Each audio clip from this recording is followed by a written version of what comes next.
to Flourish-Meant, the podcast on living life as you are meant to, so you can flourish.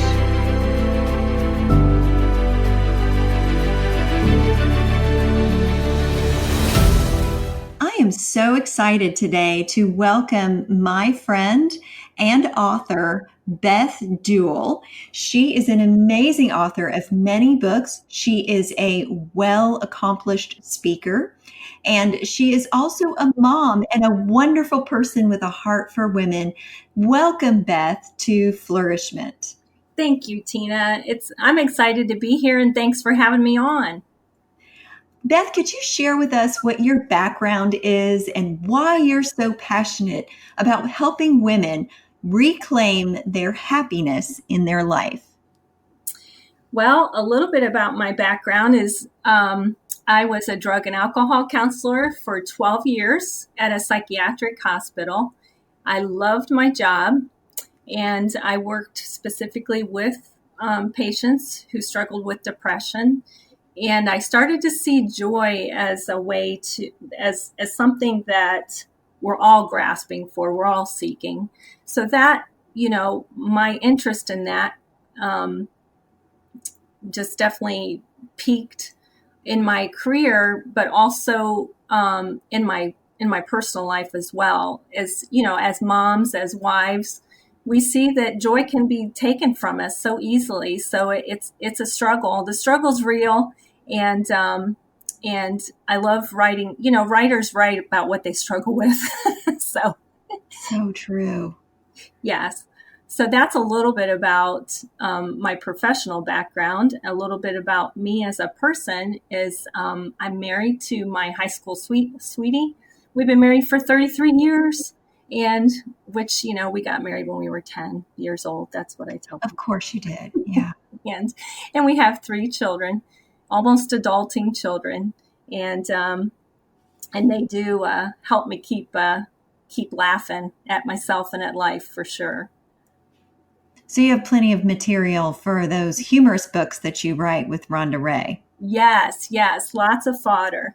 And I'm glad that you mentioned my co-author and one of my besties, Rhonda Ray. She's amazing.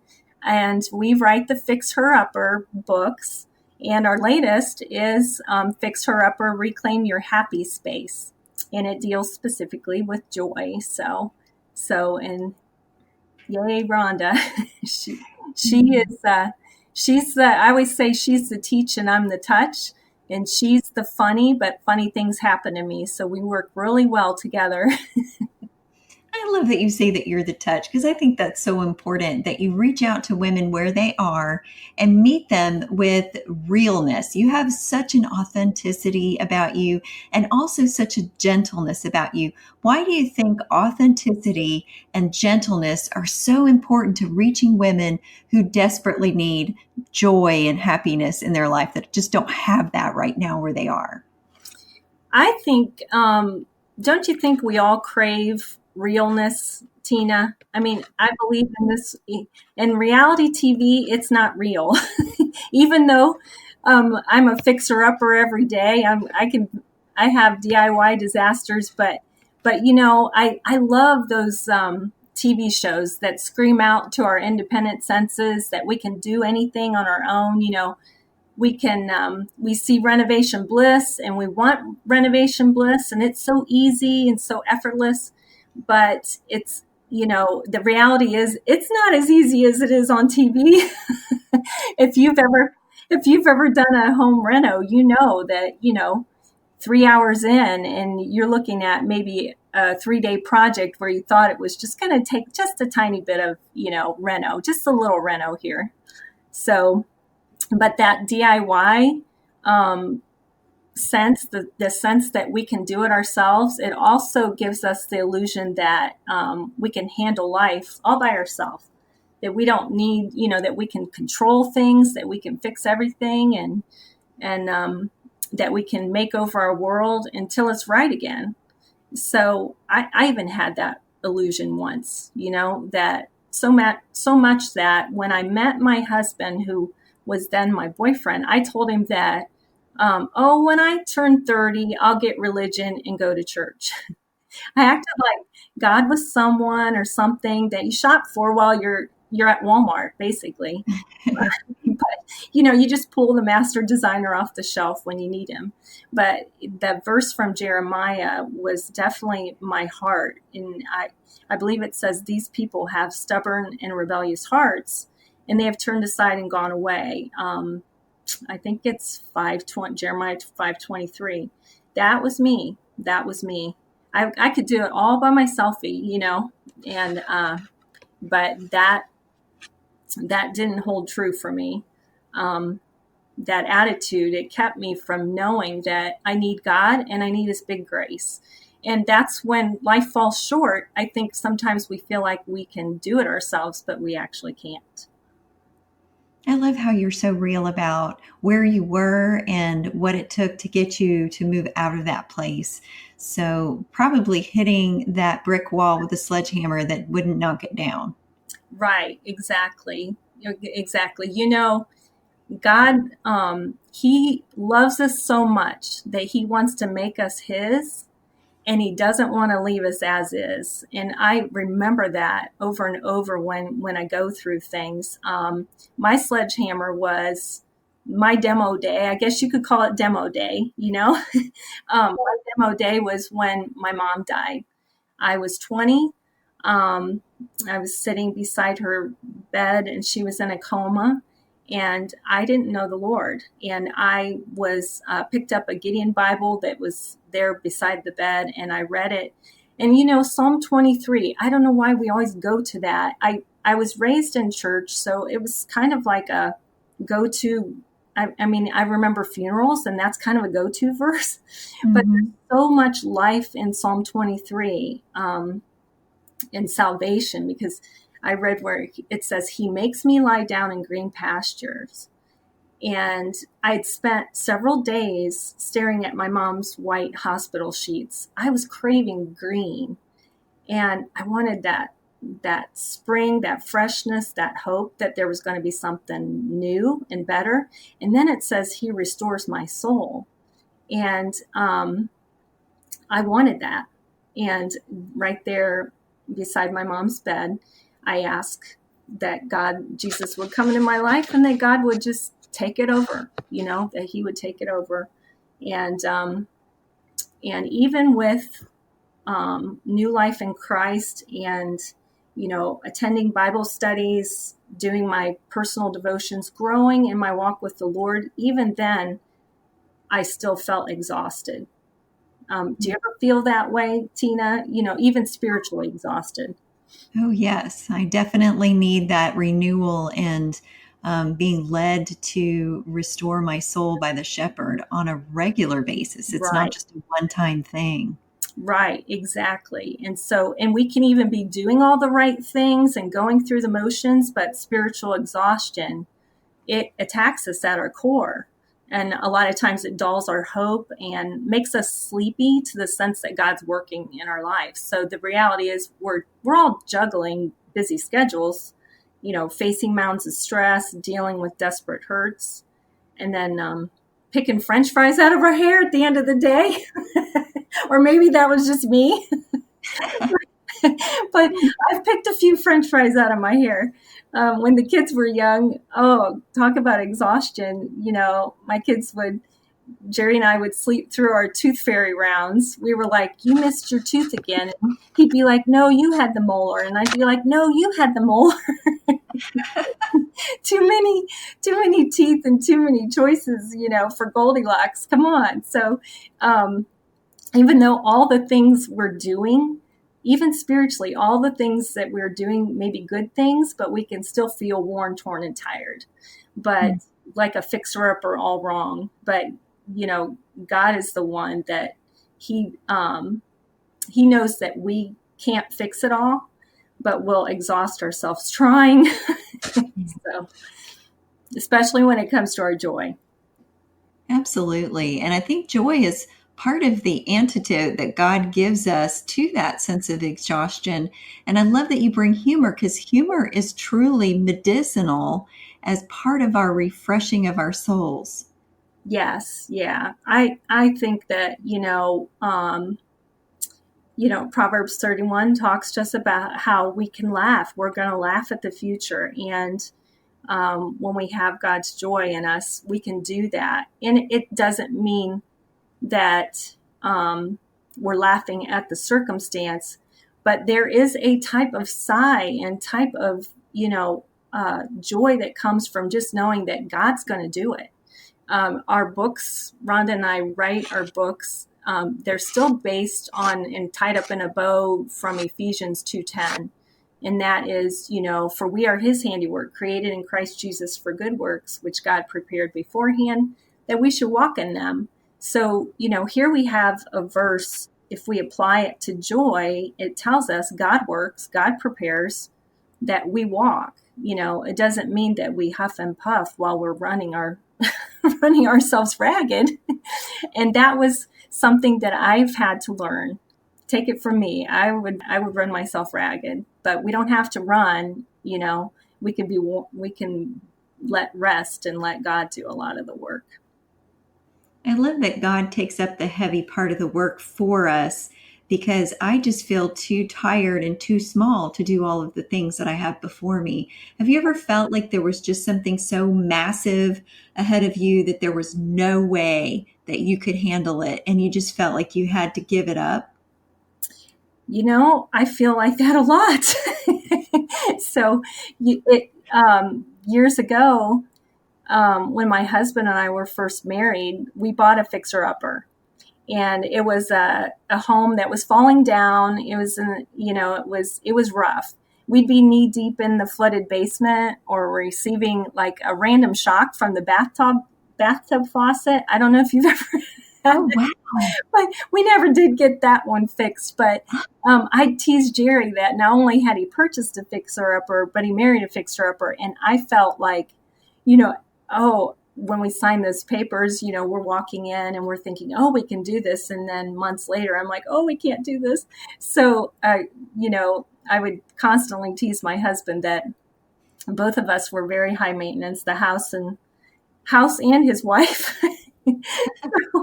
So we get in a project and I started to look at how God does these renovations of the heart, and how he renovates our joy. And, and simply because Fixer Upper is reality TV with me every single day, Mhm. it makes perfect sense that God would, have this be a theme of our books, of Rhonda, Ray, and I, that we'd be able to write these and kind of correlate how God renovates our heart in relation to some fun home renos as well. So, yeah, I think that when we were first married, looking at that, the home, and then shortly after that, my mom died. So we were married and my mom died. And then shortly after that, my dad was diagnosed with Alzheimer's. So there was a lot of overwhelming things, but a lot of times I could look back and see that God was he was the one renovating. He was the one renewing my soul. So even when we think we're doing all the work, we're really not.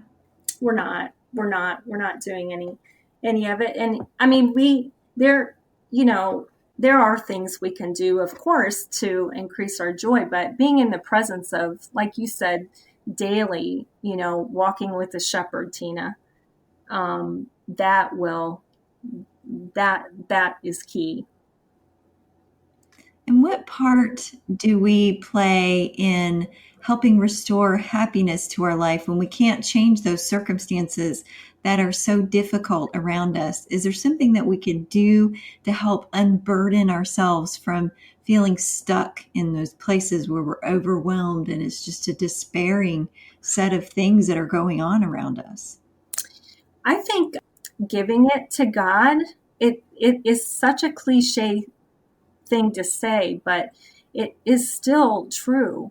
Even his truth tells us that, he wants us to hand over our anxieties to him. And a lesson I've learned is that I can't fix everything.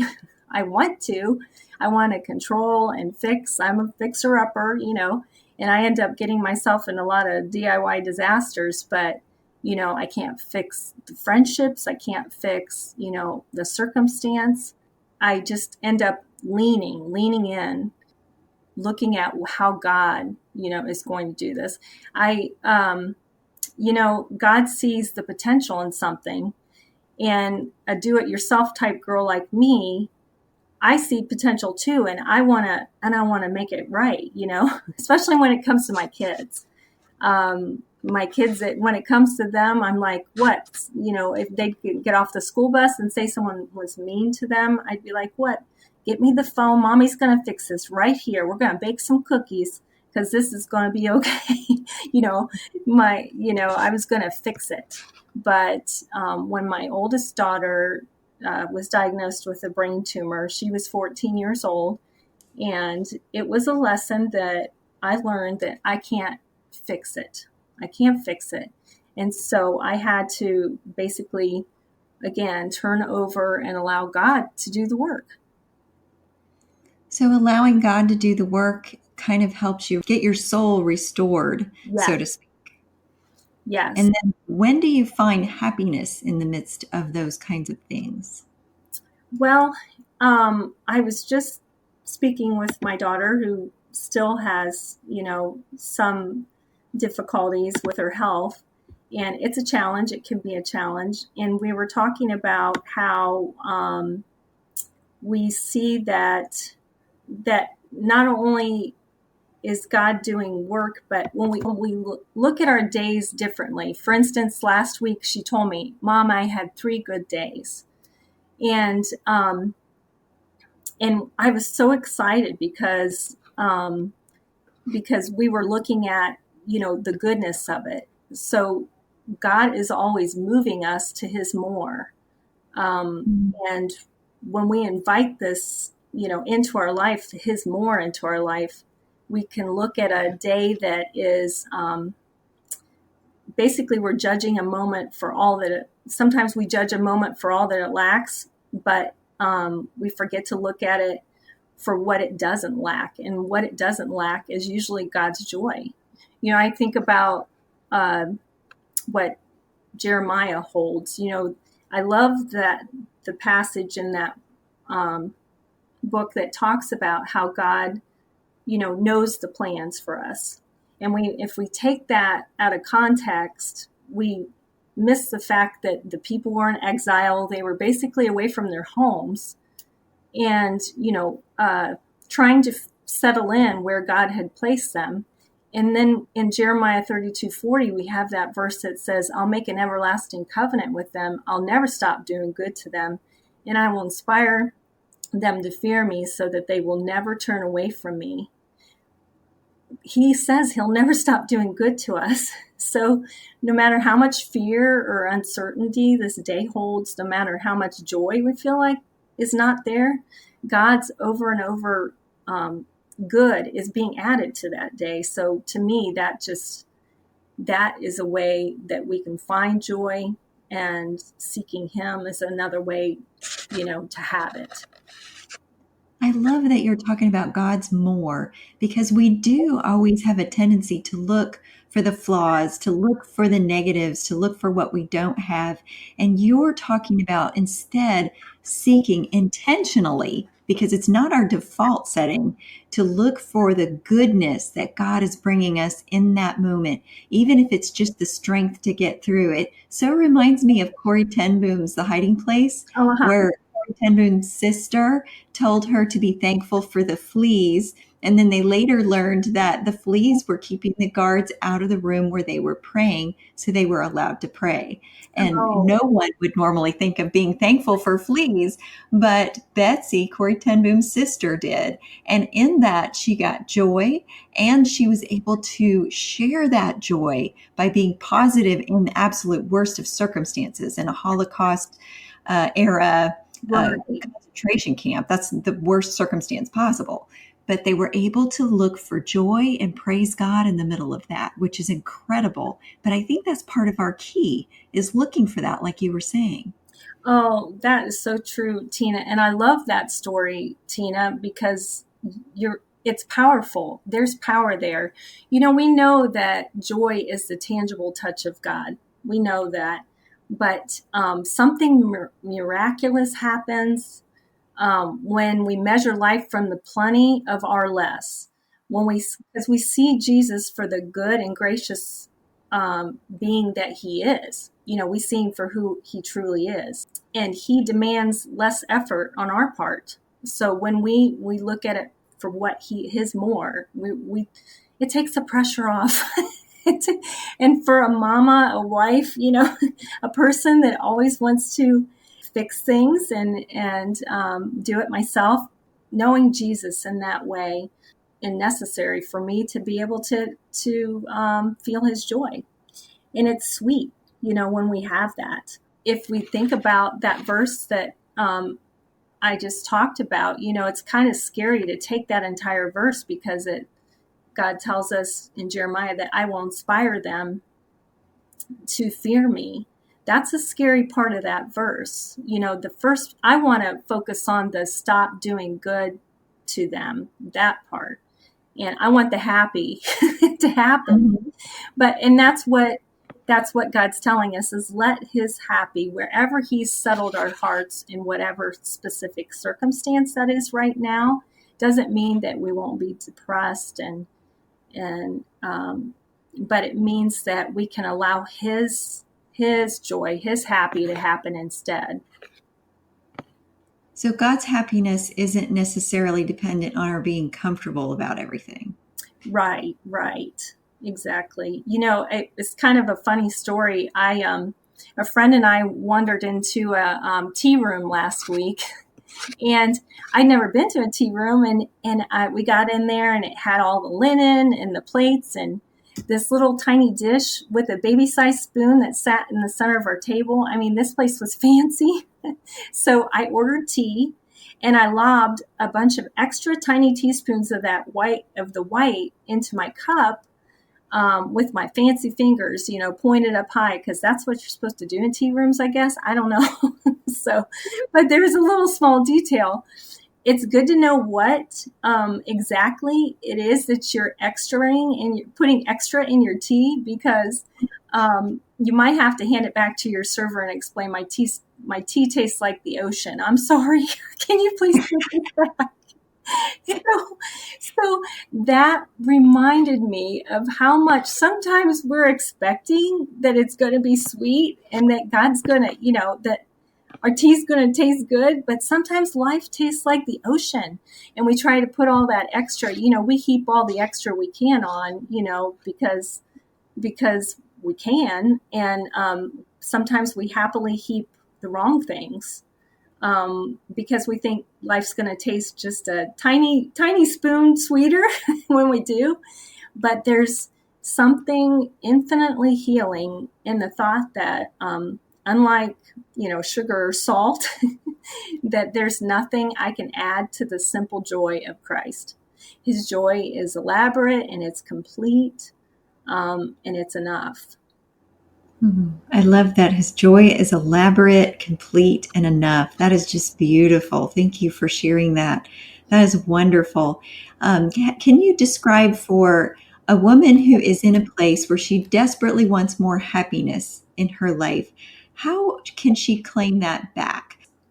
Well, when Rhonda and I were talking about writing Happy Space, we both said that, we definitely struggle with joy, and who doesn't? Because joy can be so easily taken from us, and some of the concrete things I had been doing was, I'd been asking God, please today refresh me in spirit. And of course, that meant spending more time in his presence. And then, or I'd say, please today renew me in mind. And that meant spending more time with his word, making sure that I'm allowing him to make he says, I will make things new. And he wants us to renew our mind in him and in his scripture. And then I ask him to revive me in body, physically. And then that body can entail emotional health as well. So I started asking God for it. And it's amazing. So when you ask him to give you joy? He does. So that's, because he's the good father. And sometimes we don't always lean on him like the good father. And when we look at the Greek word for good, it means agathos, or that word means to be intrinsically good in nature, and then good, whether we deem it good or not, it's good in God's eyes. So agathos describes what originates from God and what's empowered by him. And every day he can empower us to be refreshed, renewed, revived with his spirit. So it's a good day when we think about that he will refresh our mind and spirit. And it's something that, like I said, I've had to work hard on, but I've also learned to ask him for it too. I love that. That is so simple and yet not something we would remember to do unless we're intentional about it. Just asking God for joy and then making our heart willing to trust him and receive it. It seems like those are the two key things. Instead of striving to get it yourself after you've asked God for it, be open to him giving that joy to you. I'm going to start asking God for joy more often. I'm so glad that you shared that. It's something that we should think about, but we don't necessarily always think about that as a forefront of our thoughts. So I appreciate you so much, Beth, for coming on and sharing that beautiful truth with us. I appreciate you, Tina, for asking me and bearing with me. So we knew that this day was going to come, and I'm thankful. I'm thankful for your friendship and just for your heart to reach out to women and encourage them with a podcast like this. It's such a blessing. Thank you so much, Beth. And I want to make sure everybody can continue to follow you and find all of your resources and keep up with the amazing events that you're involved in and the ministry that you have been called for serving women and for serving those in God's kingdom and bringing them to a greater place of peace and restored souls and joy. So how can people find you and follow you and get all of your materials? Okay, so I want to just say, shout out to our publisher, Bold Vision. They're amazing. You can order all of the Fixer Uppers through them. We have our original book, Fixer Upper, Hope and Laughter Through a God-Renovated Life. That was our first release. Then we had a second Fixer Upper 90-day devotional, which was like a journal coloring book. And that's our second book. And then our third release, just recently launched, is Fixer Upper, Reclaim Your Happy Space. So those can all be found on Amazon or Bold Vision, your favorite bookstore, or you can go to my website, fixerupper.com, with the dashes included in that, please. And you can see there's a link to order books on there as well. So your website is fix-upper.com. Exactly. We also, Rhonda Ray and I, if you are looking for some encouragement on Fridays, I know Tina is a wonderful encouragement. Rhonda Ray and I have Faith Pump Fridays. That's a private Facebook group, and we would love to meet you there and just we study and encourage each other. It's been a huge blessing and a privilege to be on there. Yes, I have so loved all the wonderful, inspiring messages and the prayer support of Faith Pump Fridays. So that's a great Facebook group if you're looking for some prayer support for yourself or some friends that you can gather together and join in that space and get kind of a weekly little boost at the end of your week when you might be feeling tired and you might need a little extra happiness. That's a great resource. Exactly. A little fixer-uppering. So. Yes. Well, thank you so much, Beth. This has been so wonderful. I really appreciate you coming. Thanks, Tina. Thank you for having me, and have a great day. You too. And I hope that all of you come back again for the next episode of Flourish-Meant.